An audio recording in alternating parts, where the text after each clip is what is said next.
बिस्मिल्लाहिर्रहमानिर्रहीम। I think लोग जो हैं बीच में शामिल होते रहेंगे। हम इसको स्टार्ट करते हैं। आवाज क्लियर है सबको? यस सर, आपकी आवाज़ आ रही है। चलें, ठीक है।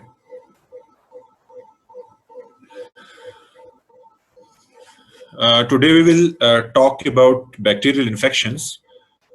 Basically, bacterial infections maybe they are not that much important as far as your exam is concerned. But bacterial infections जो हैं खासकर skin and soft tissue infections, they are more common. So you people will see these patients even in your families, in kids. बाकी जो लोग हैं वहाँ पे दाएं बाएं आप कहीं पे भी प्रैक्टिस कर रहे हैं तो वहाँ पे आपको बैक्टीरियल इन्फेक्शंस जो हैं तो उसका काफी अपना सामना करना पड़ता है। इसलिए बैक्टीरियल इन्फेक्शन को देखना कि है क्या और साथ में उसको ट्रीट करना, because majority of them they have very simple mode of जो ट्रीटमेंट है तो बहुत सिंपल ही है। सिंपल किसी मेडिसिन से आप इसको ट्रीट कर सकते हैं। So we will go according to your book. जो आपकी बुक में दिए गए हैं उसी को ही हमने आगे लेके जाना है, उससे ज्यादा हमने इंशाल्लाह कुछ नहीं करना। तो first of all there is superficial bacterial infection called impetigo. ठीक है, इम्पेटाइगो जो है तो दे सुपरफिशियल बैक्टीरियल इन्फेक्शन है, उसको हमने डिस्कस करना है। Basically both Streptococcus and staphylococcus दोनों जो है तो इसको कॉज करते हैं इम्पेटाइगो को। There are two varieties of impetigo, one is the bullous one and the other is non bullous. ठीक है, तो ये दो वैरायटीज हैं, इसके बारे में हम अभी बात करते हैं। ठीक है, ये आपको मालूम होना चाहिए। उसके अलावा इट इज हाईली कंटेजियस। इम्पेटाइगो जो है तो हाईली कंटेजियस है। अक्सर आपके पास पेशेंट प्रेजेंट करते हैं, बच्चे आते हैं, most common in the children. ठीक है, ये आपके पास आते हैं एक फैमिली से 3-4 बच्चे, सबको जो है तो इम्पेटाइगो हुआ होता है। ठीक है, जो ओवर क्राउडेड एरियाज होते हैं like schools, like boarding houses या इवन कंबाइंड जो फैमिलीज होती हैं जिस तरह से हमारे यहाँ होती हैं, तो वहां पे इम्पेटाइगो जो है तो उसके चांसेस बहुत ज्यादा होते हैं अमंग द चिल्ड्रन। ठीक है, अच्छा, इसको जिस तरह से मैंने बात की कि इसको हम डिवाइड करते हैं अपना दो उसमें, बुलस एंड नॉन बुलस में। ठीक है, तो जो नॉन बुलस फॉर्म है उसमें बेसिकली इसमें भी वेसिकल छोटा सा बनता है इन द सुपरफिशियल लेयर। ठीक है, जो सबसे सुपरफिशियल सब कॉर्नियल एरिया जो है तो वहां पे छोटा सा वो ब्लिस्टर बनता है, बट ये जो ब्लिस्टर है तो ये ज्यादा देर तक के लिए रुकता नहीं है, फट जाता है। और आखिर में जो हमें चीज नजर आती है वो this is the honey come, just like Honey like और गोल्डन येलो क्रस्ट। ये जो इस तरह जिस पेशेंट में नजर आ रहे हैं इस बच्चे में, ये गोल्डन और हनी कलर्ड या गोल्डन येलो कलर्ड जो आपको क्रस्ट नजर आ रहा है तो that is the thing which is visible. ठीक है, तो जब भी आपको कोई पेशेंट बच्चे नजर आते हैं, most common sites are face पे ज्यादा होता है और इवन लिम्स पे भी हो सकता है, क्योंकि कॉन्टेजियस हैं। अक्सर औकात हम उंगलियां हाथ लगाते हैं फिर वही हाथ मुंह तक लगाते हैं, इसलिए एरिया जो है तो ज्यादा कॉमन है। ठीक है, तो आप इस पिक्चर को जो है जहन में रखें और यही ही इसकी डायग्नोसिस है।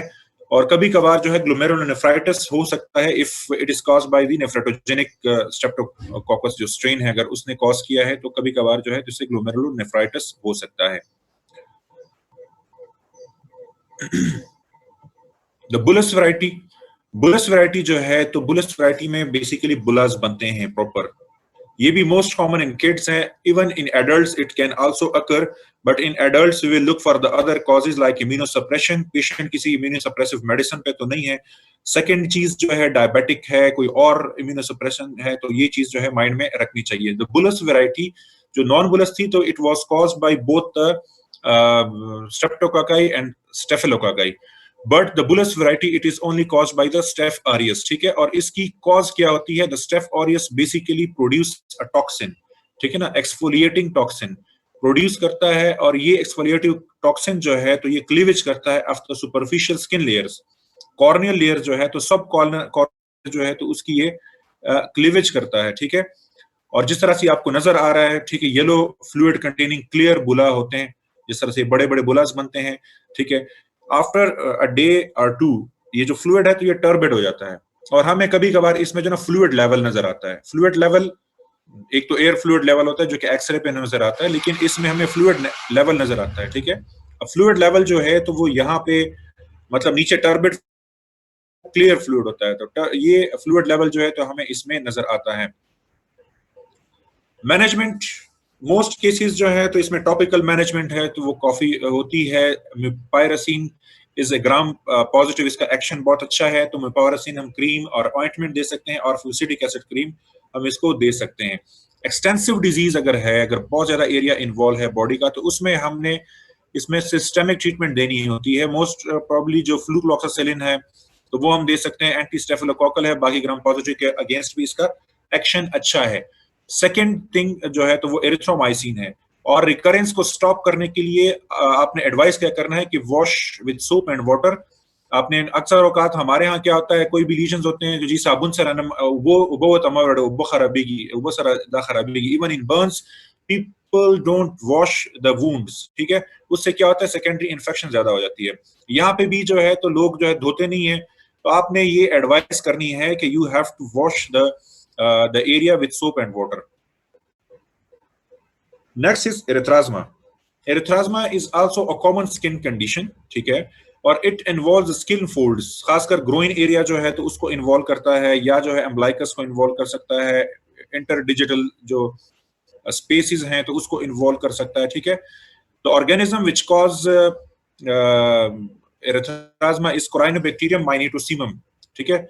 बट ये ऑर्गेनिज्म का नाम याद करने की कोई जरूरत नहीं है, ठीक है। ये हमसे अक्सर पार्ट 2 में पूछते थे कि वाइवा में ये क्वेश्चन होता था, कोराइनोबैक्टीरियम माइनोटिसिमम, ठीक है। लेकिन आप लोगों को याद करने की कोई जरूरत नहीं, मैंने सिर्फ यहाँ पे लिखा हुआ है।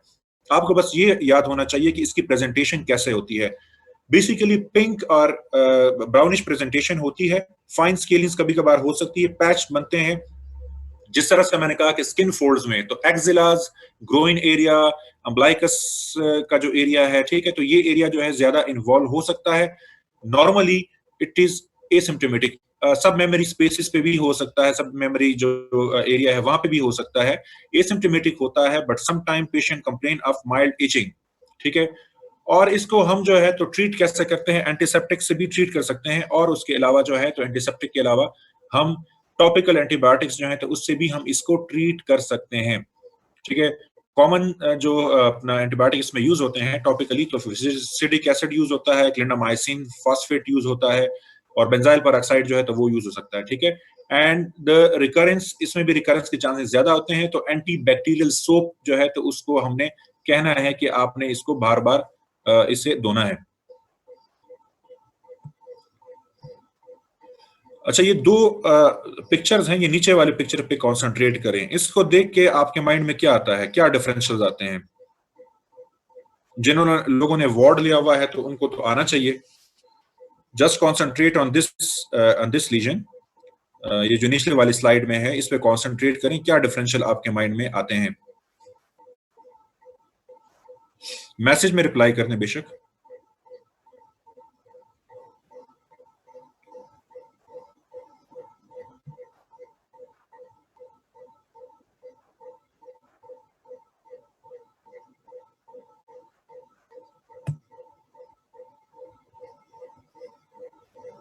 जी, कोई एक मैसेज तो रिसीव हुआ है बट ओपन नहीं हो रहा।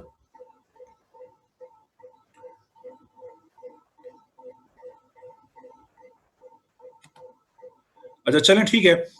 देखें जो टीनिया है, टीनिया अगर आपने देखा होगा अक्सर औकात, या पिट्रियासिस वर्सिकुलर के पेशेंट्स जो होते हैं, फंगल इन्फेक्शन के पेशेंट जो होते हैं, तो वो इसको मिमिक करते हैं। फंगल इन्फेक्शन और बर्न स्कार में बी कोमल हिरा and hyperpigmented patch. अच्छा, hyperpigmented patch is not a differential diagnosis, and Komal excellent fungal infection जबरदस्त। बर्न स्कार जो है तो हमें यहाँ पे कोई स्कार नहीं नजर आ रहा, जस्ट हमें एक पैच नजर आ रहा है, तो यहाँ पे कोई स्कार नहीं है। इस वजह से फर्स्ट जो आपकी डायग्नोसिस है तो उस पर आपको इलेक्ट्रा, एंड सेकंड जो है तो स्कार हमें कोई नजर नहीं आ रहा, बट वेरी गुड, ठीक है। फंगल इन्फेक्शन जिस तरह से अभी हमने बात की कि फंगल इन्फेक्शन जो टॉपिकल फंगल इन्फेक्शंस हैं, सुपरफिशियल, सॉरी टॉपिकल नहीं, superficial fungal infections like tinea, like pityriasis versicolor, तो उसमें आपको इस तरह का पैच नजर आता है, ठीक है। अच्छा, अब क्या इसके रिस्क फैक्टर्स हैं? रिस्क फैक्टर्स नॉर्मली वैसे भी हो सकता है, बट वार्म क्लाइमेट अगर हो, एक्सेसिव, कुछ लोगों को स्वेटिंग ज्यादा होती है, ओबीज लोग जो होते हैं, ठीक है, उनको भी स्वेटिंग ज्यादा होती है, specially under the folds, diabetes, excessive sweating हो गई, पुअर हाइजीन, हाइजीन का कोई ख्याल नहीं रखता, एडवांस एज में भी हो सकता है, और इम्यूनो कॉम्प्रोमाइज स्टेट्स में भी हो सकता है। अच्छा, अगर हमें कंफ्यूजन हो रही है टू डायग्नोज इट, ये फंगल इन्फेक्शन है और इट इज एरिथ्राज्मा, हम क्या करते हैं? वुड लैम्प एग्जामिनेशन करते हैं। ये ऊपर वाली पिक्चर में आप देखें तो यहाँ पे कोरल रेड अपीयरेंस नजर आती है अंडर द वुड लैम्प, ठीक है। ये कोरल रेड अपीयरेंस जो नजर आती है, क्यों नजर आती है? बिकॉज ये जो बैक्टीरिया है कोराइनोबैक्टीरियम, तो ये पोरफायरिन जो है तो वो सिक्रीट करता है, ठीक है। पोरफायरिन, पोरफायरिया में जो पोरफायरिन आपको पता है, जिसकी मुख्तलिफ एंजाइम्स वगैरह की जो डेफिशिएंसीज वगैरह होती हैं, तो उससे जो पोरफायरिन नहीं बनता, तो ठीक है, एब्जॉर्प्शन उसकी नहीं होती, तो वो पोरफायरिन जो है तो वहां पे भी इसका रोल है। बाहर यहाँ पे सुपरफिशियली ये पोरफायरिन जो है तो वो रिलीज करता है, ठीक है, वो हमें अपना नजर आता है अंडर द वुड लैम्प। एक चीज याद रखनी चाहिए कि जब भी आपने पेशेंट का वुड लैम्प एग्जामिनेशन करना है, तो make sure that patient has not taken bath during the last 4 to 5 hours, because water soluble है पोरफायरिन, ठीक है। अगर किसी ने भी मुतासरा जगह जो है तो वो धोई है, नहाया है, तो फिर हमें जो है ना ये चीज नजर नहीं आएगी, ठीक है। तो ये माइंड में होना चाहिए। Next is एक्थाइमा। एक्थाइमा जो है, आप ये just concentrate on the lesions, ठीक है। ये जो लीजन्स आपको नजर आ रहे हैं, तो यहाँ पे क्या होता है कि बेसिकली क्रस्ट बना हुआ है, यहाँ पे भी क्रस्ट बना हुआ है, इधर भी क्रस्ट बना है, यहाँ पे भी नहीं। अंडर द क्रस्ट यहाँ पे क्या होता है? अल्सर्स होते हैं, ठीक है। अच्छा, अब इस डायग्राम को माइंड में रखते हुए आपके जहन में क्या आता है? Any clue? खासकर we are living here in Kohat and Karak, and all these areas are very, very much famous for it.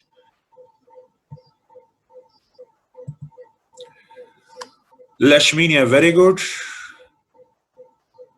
Sara and Matula, excellent. Leishmania from Fariha, excellent. Very good, आप तीनों ने बिल्कुल सही बताया। तो यहाँ पे लेशमीनिया जो है तो that is the differential diagnosis in this condition. It is also caused by staph और स्ट्रेप्टोकोकल इन्फेक्शन है, ठीक है। जिस तरह से मैंने कहा कि क्रस्ट बनता है, क्रस्ट के नीचे जो हम क्रस्ट को जब हटाते हैं, नॉर्मली क्रस्ट जो है ना वो ड्राइड अप होता है, हमें नजर आता है कि शायद ये जख्म ठीक हो गया, लेकिन आप जो ही क्रस्ट को कुरेदते हैं तो नीचे जो है तो आपको जख्म नजर आता है। ये भी अक्सर जो माल न्यूट्रिटेड पेशेंट होते हैं या those who have got a poor hygiene, तो उसमें जो है तो ये चीज आ जाती है। Any age group can be affected, ठीक है। इसमें जो है तो कोई एज डिस्क्रिमिनेशन नहीं है, एल्डरली में भी हो सकता है, बाकी लोगों में भी हो सकता है। एक और कंडीशन होती है, उसको हम कहते हैं एक्टाइमा गैंग्रीनोजम। एक्टाइमा गैंग्रीनोजम इज अ सूडोमोनल इन्फेक्शन, ठीक है। उसमें जो है तो जरा जो अल्सर होते हैं तो उसमें गैंग्रीनस लुक देते हैं, अल्सर थोड़े से इससे ज्यादा एंग्री लुकिंग होते हैं, तो that is called by pseudomonas and it is called ecthyma gangrenosum, ठीक है। अच्छा, अब हम आते हैं हेयर फॉलिकल्स की तरफ, क्योंकि हेयर फॉलिकल्स जो हैं तो they are also the appendages of the skin. Hair follicles में हम जितने डीप जाएंगे तो इन्फेक्शंस उतने डीप होते जाएंगे। सुपरफिशियली जो है तो that is called a folliculitis, superficial folliculitis, bacterial folliculitis, ठीक है। Folliculitis can be bacterial, can be sterile, दोनों तरह से ये हो सकता है, ठीक है। ये आपको नजर आ रहा है। अच्छा, कभी कभार पस्ट्यूल्स होते हैं, तो फॉलिकुलाइटिस जो है ये भी पस्ट्यूल्स ही हैं, बट नॉर्मल पस्ट्यूल्स जो है तो उसमें कोई हेयर फॉलिकल इन्वॉल्व नहीं होता। अगर आप इस पिक्चर पे कॉन्सेंट्रेट करें, यहाँ पे आपको हर पस्ट्यूल के नीचे जो है ना एक हेयर नजर आ रहा है। सो हेयर फॉलिकल्स जो हैं तो वहां पे अपना हेयर फॉलिकल्स का होना जरूरी है, बिकॉज द फॉलिकुलाइटिस जिस तरह से नाम से जाहिर है, it is the infection of the hair follicle. दो टाइप है, इन्फेक्टिव और नॉन इन्फेक्टिव। इन्फेक्टिव जो है तो it is caused by staphylococcal aureus. उसके अलावा जो है नॉन इन्फेक्टिव में ट्रॉमेटिक एपिलेशन आ जाती है, जिस तरह से वैक्सिंग लोग करते हैं, तो वैक्सिंग जो है तो उससे ट्रॉमा होता है, और उससे उसके बाद वहां पे छोटे छोटे जहां से हेयर रिमूव हुए हैं तो वहां पे जो है आपके इस तरह से पस्ट्यूल्स बन सकते हैं, तो that is folliculitis which is non sterile, और वो जो है तो ट्रॉमेटिक है। इसमें इतना खास कुछ करने की भी जरूरत नहीं होती, जस्ट आपको जो है ना साफ रखें ताकि सेकेंडरी बैक्टीरियल वगैरह ना हो, जो नॉन ट्रॉमेटिक है, ठीक है। केमिकल फॉलिकुलाइटिस हो सकता है, मुख्तलिफ केमिकल्स जो यूज होते हैं in the industry like mineral oils, तो वो जो है वो भी ऑक्लूजन करते हैं बेसिकली, तो उससे जो है तो फॉलिकुलाइटिस हो सकता है। ऑक्लूजन फॉलिकुलाइटिस में जो तीसरा लिखा हुआ है, sometime we give steroid ointments in the form of ointments to increase its absorption. We use occlusion method. हम क्या करते हैं, स्टीरॉयड लगा लेते हैं, उससे ऊपर जो है तो हम कोई पॉलिथीन लगा लेते हैं, कोई जो है प्लास्टिक वगैरह कोई इस तरह की चीज लगा लेते हैं to increase the absorption of the steroid in the skin. Especially जून जुलाई में जब ह्यूमिडिटी बहुत ज्यादा होती है, उस मौसम में हम अवॉइड करते हैं to give steroids in the form of ointments. गर्मियों में कोशिश करनी चाहिए कि ऑइंटमेंट फॉर्म में ना दें आप स्टीरॉयड, आप क्रीम फॉर्म में दें, because cream is aqueous born है, ठीक है, वाटर बेस है, तो वाटर बेस जो है तो उसकी एब्जॉर्प्शन का कोई इशू नहीं होता, सॉरी वो जो है तो ऑक्लूजन नहीं करता, तो इसलिए फॉलिकुलाइटिस के चांसेस उसमें नहीं होते। जो फॉलिकुलाइटिस ऑइंटमेंट जब हम लगाते हैं तो उससे जो होता है तो उससे फॉलिकुलाइटिस के चांसेस ज्यादा होते हैं, या अगर हम स्टीरॉयड को अंडर ऑक्लूजन दें, ठीक है, तो उससे भी इसके चांसेस ज्यादा होते हैं। नेक्स्ट, फ्यूरंकल और कार्बंकल। आप ये ऊपर वाली पिक्चर को देखें, यहाँ पे आपको क्या नजर आ रहा है, देखें, एक तो एरिदीमा है, बैकग्राउंड एरिदीमा है, ठीक है, उसके बाद आपको एक नोडुलर सी स्वेलिंग नजर आ रही है, थोड़ी सी पस हमें नजर आ रही है। अक्सर औकात आपके पास पेशेंट जो है वो प्रेजेंट करते हैं मुख्तलिफ नामों से, इसको जो है कहा जाता है हिंदको में एंड पंजाबी में इसको रतगढ़ कहते हैं, ठीक है, पश्तो में जो है तो कोई इसको जो है तो शंजे कहते हैं, कुछ कोहाट एंड ये जो एरिया है तो ये इसको कोई और नाम लेते हैं, ठीक है। तो बेसिकली ये जो है तो एक नोडुलर स्वेलिंग होती है, पहले एरिदीमा आ जाता है, उसके बाद एक नोडुलर स्वेलिंग होती है, अक्सर पेशेंट कंप्लेंट करते हैं सीवियर पेन, ठीक है, और उसके अलावा क्या कंप्लेंट होती है कि सर न जुड़ेगी, ठीक है ना, वो सुइयां चुभोते हैं कि कहीं किसी तरीके से इससे अंदर जो पस है तो वो निकला है, ठीक है। तो स्टार्ट में नोडुल होता है, उसके बाद जो है इसमें पस वगैरह डेवलप हो जाता है, फिर ये फ्लक्चुएंट हो जाता है, and after some time it can discharge. जिस तरह से मैंने अभी बात की कि the furuncle and the carbuncle they are the deep infection of the hair follicles, ठीक है। अब हेयर फॉलिकल्स डर्मस में गया हुआ है, हमने पहले जो बात की थी कि whenever there is involvement of the dermis in any kind of ulcer, ठीक है, तो वहां पे स्कार बनेगा, इसलिए फ्यूरंकल एंड कार्बंकल ये रिजल्ट करते हैं इन स्कारिंग एंड में। Common site neck, buttocks and anogenital area. Neck में जो है तो इसमें वजह क्या होती है नेक की, नेक में जो है तो वो टाइट क्लॉथिंग, अक्सर जो टाई वगैरह लोग बांधते हैं, बैंकर्स एंड इस तरह के जो लोग होते हैं जो अक्सर टाई और कॉलर जो है तो बंद होते हैं, उसमें ज्यादा चांसेस होते हैं। एरिथमेटिस बेस पे टेंडर नोडुल, जिस तरह से मैंने पहले बात की, वो बनता है। Constitutional symptoms can be there, fever वगैरह हो सकता है पेशेंट को। एंड जहां तक ताल्लुक है फ्यूरंकल का, फ्यूरंकल में one single hair follicle involve होता है, in carbuncle multiple hair follicles are involve, नीचे भी इन्वॉल्व हो जाते हैं, ऊपर भी इन्वॉल्व हो जाते हैं। ये दूसरे पिक में आप देखें तो यहाँ पे मल्टीपल हेयर फॉलिकल्स जो है तो उसके बीच में चैनल्स बन जाते हैं, दैट इज कार्बंकल, ठीक है। कार्बंकल फ्यूरंकल जो है अगर टाइमली ट्रीट नहीं होता, अगर पेशेंट जो है तो उसको इम्यूनो कॉम्प्रोमाइज्ड है, इम्यूनिटी का प्रॉब्लम है लाइक डायबिटीज मेलाइटिस और there is some other immunosuppression, तो ऐसे पेशेंट में कार्बंकल जो है, फ्यूरंकल जो है तो वो कार्बंकल में ट्रांसफर हो जाता है, ठीक है। अच्छा, और जो कार्बंकल है तो नॉर्मली इसको हम अक्सर सर्जिकली ही रिमूव करते हैं, विद ट्रीटमेंट जो है तो इसका कोई खास इफेक्ट नहीं आता। प्रीडिस्पोजिंग जो फैक्टर्स हैं तो डायबिटीज मेलाइटिस है तो उसको कंट्रोल करना चाहिए, क्योंकि अक्सर पेशेंट को रिकरेंट इन्फेक्शन होते हैं।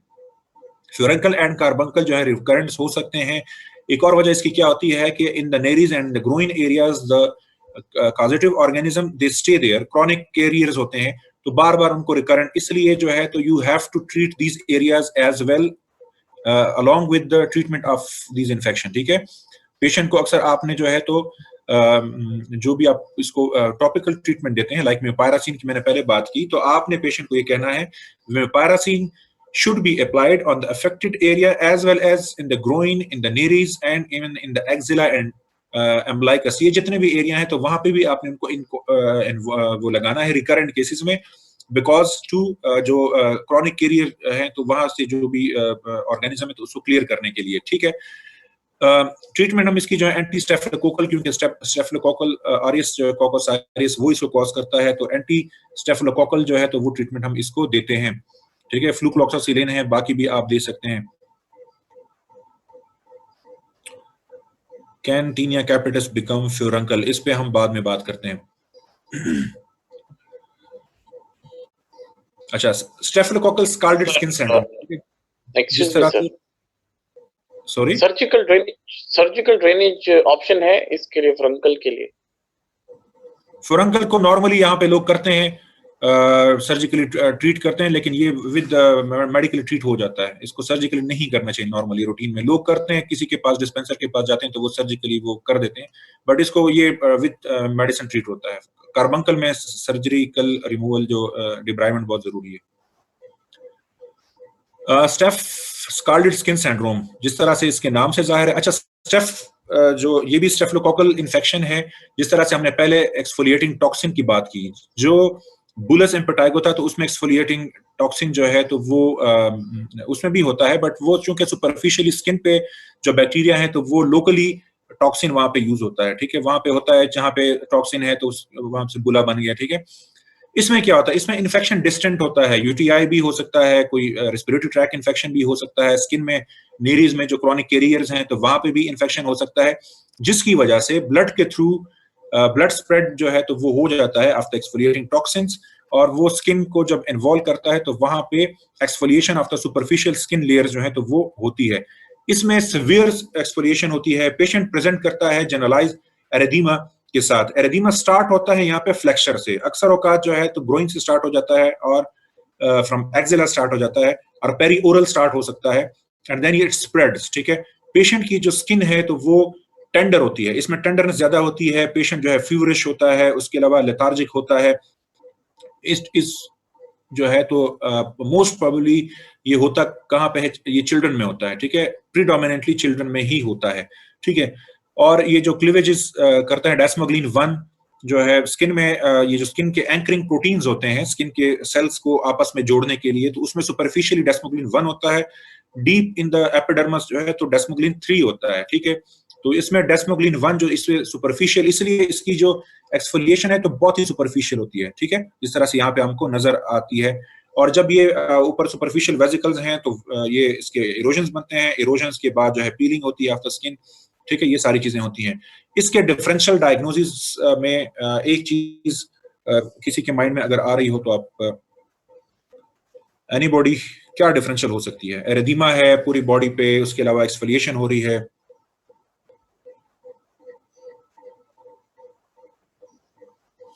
ओके। टॉक्सिक एपिडर्मल नेक्रोलाइसिस, TEN जो है तो 10 इसका डिफरेंशियल हो सकता है, बट जब हम बायोप्सी करते हैं 10 जो है तो उसमें ज्यादा स्किन की जो है स्लफिंग होती है ऊपर से, जो 3 बेसिकली वो है ना, एक एरिदीमा मल्टीफार्मी है, एक जो स्टीवन जॉनसन सिंड्रोम है, और एक 10 है। 10 जो है तो मोस्ट सिवियर फॉर्म है आफ्टर स्टीवन जॉनसन सिंड्रोम, ठीक है, मोस्ट कॉज उसकी जो है तो ड्रग्स ही होते हैं। लेकिन उसकी हम जब बायोप्सी करते हैं इसमें जो है तो सब कॉर्नियल स्प्लिट बनता है, सब कॉर्नियल ब्लिस्टर बनता है in the staphylococcus scarlet skin syndrome, क्योंकि यहाँ पे जो है बड़ा सुपरफिशियल होता है। जहां तक ताल्लुक है उसका 10 का, तो 10 में थ्रू आउट द एपिडर्मस जो है वो सारा का सारा जो है तो वो उसमें जो है आपको कहीं पे भी ब्लिस्टर्स भी मिल सकते हैं, वो जो है तो एक दूसरे लेयर जो है एक दूसरे पे स्लाइड कर रही होती हैं, तो वहां पे हमें बहुत सिवियर जो है तो उसकी पिक्चर मिलती है ऑन दी हिस्टोपैथोलॉजी, ठीक है। इसमें जस्ट हमें सुपरफिशियल जो है हमें सिर्फ ब्लिस्टर मिलता है।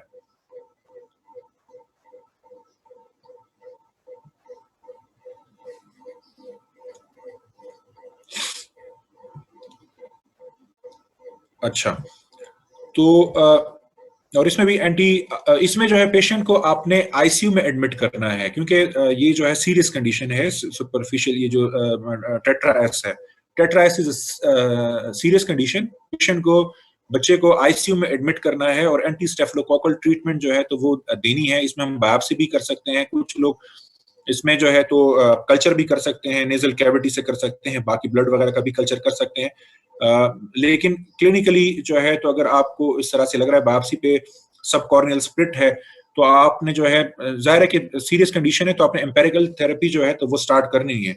बाद में अगर कुछ और आ जाता है, सपोज अपना स्टेफिलोकोकस स्कार्लेट स्किन सिंड्रोम नहीं आता, तो आप उसको रोक सकते हैं, लेकिन पेशेंट की लाइफ को आप जो है तो एंडेंजर नहीं कर सकते, तो इसलिए आपने एम्पेरिकल थेरेपी स्टार्ट करनी है। बाद में अगर ऑर्गेनिज्म आपके पास आ जाता है कंफर्म, तो आप एंटी स्टेफिलोकोकल पे डाल सकते हैं, but the patient should be treated in the ICU. Skin care होनी चाहिए, बाकी जो है तो हाइजीन उसका होना चाहिए, डाइट वगैरह और ये सारी चीजें जो है तो इसका ख्याल इसमें रखना जरूरी है।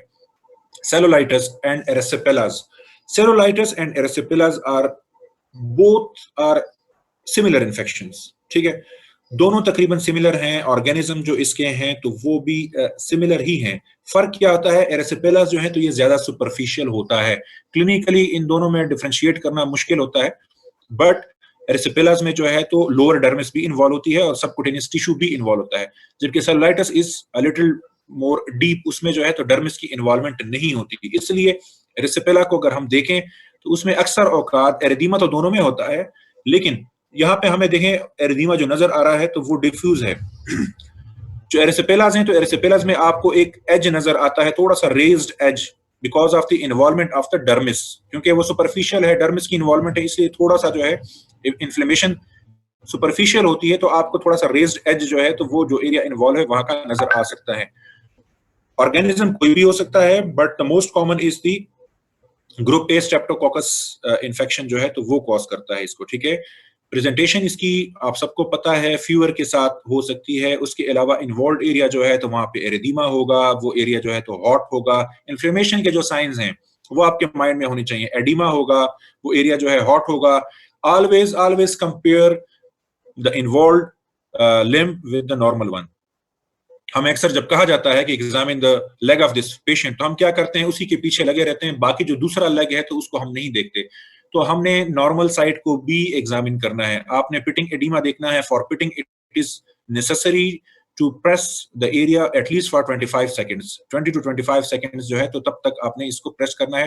तो एडिमा हो गया, टेंडरनेस हो सकती है, वहां पे ब्लिस्टर फॉर्मेशन ऊपर हो सकती है, उसके अलावा जो है तो स्वेलिंग है एडिमा की वजह से, एरिदीमा होगा, हॉट होगी वो जगह, ठीक है, ये सारी चीजें इसमें हो सकती है। और ऑफन हमें यहाँ पे पोर्टल ऑफ एंट्री नजर आता है। कोई अगर आप हिस्ट्री लेते हैं तो कभी जो है तो ये हिस्ट्री देता है कि अच्छा जी कोई चोट लगी थी, कोई चीज जो है पांव के अंदर घुस गई, इवन टीनिया पिडस जो है तो उसकी वजह से जो मैसरेशन होती है, जो इरोजन्स बनते हैं इंटरडिजिटल स्पेस में, तो वो भी इसकी मतलब है कि एक वजह हो सकती है, पोर्टल ऑफ एंट्री हो सकती है जिसके थ्रू जो है बैक्टीरिया अंदर जाते हैं। मोस्ट कॉमन जो है तो ये डायबिटिक्स में होता है, फेस जो है ज्यादा इन्वॉल्व होता है, लिम्ब्स ज्यादा इन्वॉल्व होते हैं, most commonly lower limbs legs जो है तो उस पर हमें ज्यादा कॉमनली सेलुलाइटिस जो है तो वो मिलता है।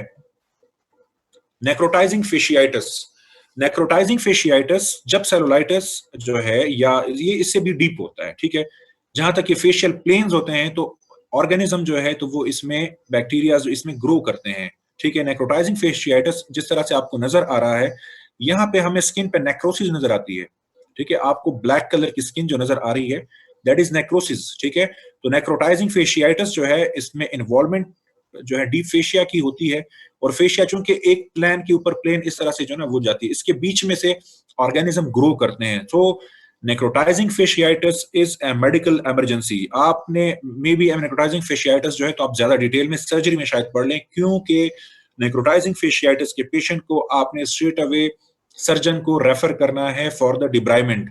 डिब्राइमेंट नहीं करेंगे तो फिर जो है यहाँ पे डिजीज जो है तो वो फैल सकती है, क्योंकि वो जो प्लेन्स हैं तो उसमें ऑर्गेनिज्म ग्रो करेगा, इसलिए इसकी डिब्राइमेंट बहुत जरूरी है। और ब्रॉड स्पेक्ट्रम एंटीबायोटिक्स जो हैं तो वो स्पेशली इसमें हम जो है तो आईवी एंटीबायोटिक्स देते हैं, क्योंकि ये मेडिकल इमरजेंसी है, तो इसको इमरजेंसी के थ्रू ही आपने डील करना है, ठीक है। नेक्रोटाइजिंग फेशियाइटिस यहाँ पे मैंने ज्यादा बस ये थोड़ी सी बातें आपको मालूम होनी चाहिए, इट इज मोर मेरे ख्याल में रिलेटेड टू सर्जरी, तो सर्जरी के साथ ज्यादा रिलेटेड है, तो इस अपने पेशेंट को रेफर करना है टू सर्जरी, ओके जी। तो that was all about cutaneous and subcutaneous infections, skin के और जो सबकुटेनियस टिश्यू के इन्फेक्शंस हैं। अभी कोई क्वेश्चंस